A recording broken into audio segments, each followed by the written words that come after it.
মধ্যপ্রাচ্যে কমেছে প্রবাসী শ্রমিকদের চাহিদা। মধ্যপ্রাচ্য, বিশেষ করে কুয়েত সহ গালফ অঞ্চলে প্রবাসী বাংলাদেশি শ্রমিকদের চাহিদা কমে যাচ্ছে। এর প্রধান কারণ হলো বাংলাদেশ থেকে মধ্যপ্রাচ্যে যাওয়ার জন্য অতিরিক্ত অভিবাসন ব্যয়।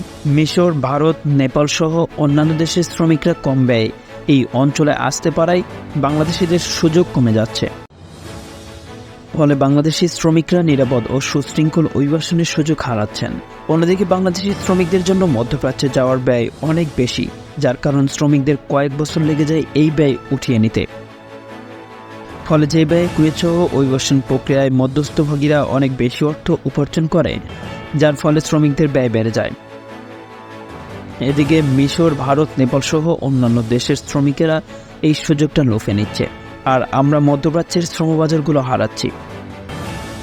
যেগুলো চালু আছে সেগুলো অধিক হারে অভিবাসন ব্যয়ের ফলে শ্রমিক সংকট হচ্ছে প্রভৃতি দেশগুলোতে। এ বিষয়ে সংশ্লিষ্ট কর্মকর্তারা জানান, এখন আমাদের অভিবাসন ব্যয় কিভাবে কমানো যায় তার উপর নজর দিতে হবে। ব্যয় কমাতে সবাইকে ঐক্যবদ্ধ হয়ে কাজ করতে হবে।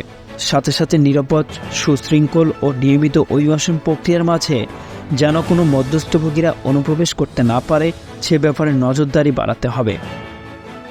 উল্লেখযোগ্য, বাংলাদেশি শ্রমিকদের মধ্যপ্রাচ্যের শ্রমবাজারের সংকট একটি গুরুতর সমস্যা। এই সমস্যার সমাধানের জন্য সরকার, বেসরকারি সংস্থা এবং প্রবাসী কল্যাণ সংস্থাগুলো একযোগে কাজ করতে হবে। সংবাদের এ পর্যন্তই। পরবর্তী নিউজ আপডেট পেতে আমাদের সাথেই থাকুন।